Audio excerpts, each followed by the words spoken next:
Hello, everybody, and welcome to the first round of Supercup as we are here for the Australian Grand Prix in Melbourne, Albert Park, as usual. I'm Liam de Waal, here joined by Rob Mason, who's doing cameras as well as a bit of co commentating. Seems like a pretty dry Melbourne so far. As to be said, as most of the, the first Melbourne races are wet, as was the FC last week, where Sven de Vries won both races. Who's also driving today, actually. He's currently in third as the practice session just ends. Frank Hemming currently in first with a 26.4. And I think this is actually quite representative because most of the time in this practice session, you do try to get your best qualifying laps in because obviously qualifying's just going to start after that. So it's very good to get some momentum going, get yourself ready for qualifying.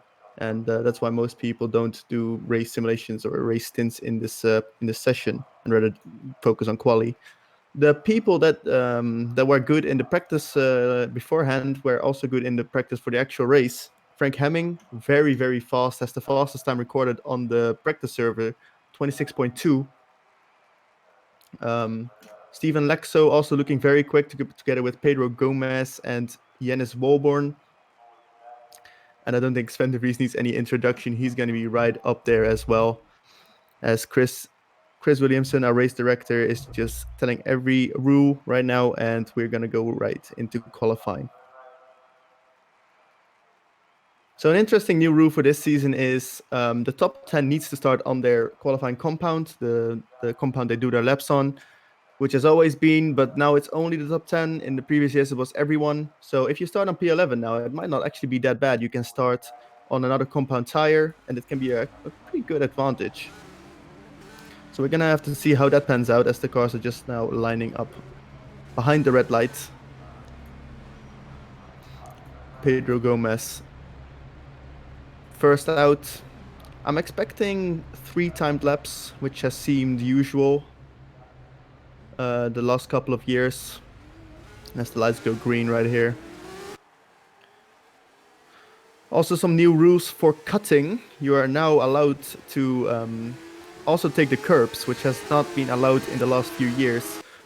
So we're gonna see drivers take a bit more risk because obviously those curbs can be tricky to get on, especially in the wet, which is not the case now, luckily for the drivers, or unlucky for some. But we're gonna see more risk being taken in this way, which is also a thing because the damage model this year has been changed and you lose parts of your car and get damaged way faster this year. So people need to be more careful. If you crash in qualifying, you can't just press escape and try again. You need to drive to the pit. So if you don't make it, you're gonna have to, abandon qualifying and just say it's over because you crashed. And you won't be able to do any more laps, which happened actually in the Formula Challenge last week. George Whitehouse, one of the favorites there, he crashed in his first lap and it was raining and the rain actually disappeared, dried up. So he started from P16 then, which is not what you want in your first FC qualifying.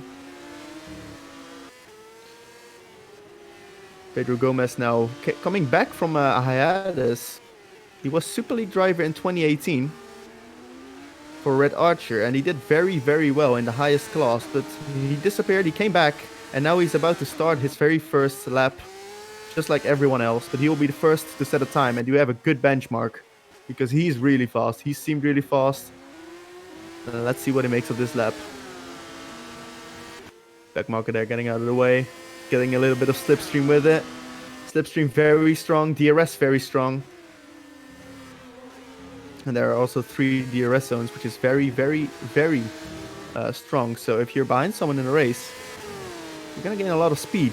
But then again, dirty air has also been improved. So you lose more time in the corners, get more tire wear in the corners, which is not good. But I think the DRS does compensate for it quite a bit. Frank Hemming currently purple 29.6 in the first sector. As Pedro Gomez actually 6/10 slower in that first sector. That's not a good look for him. Fastest car is doing a 29.6.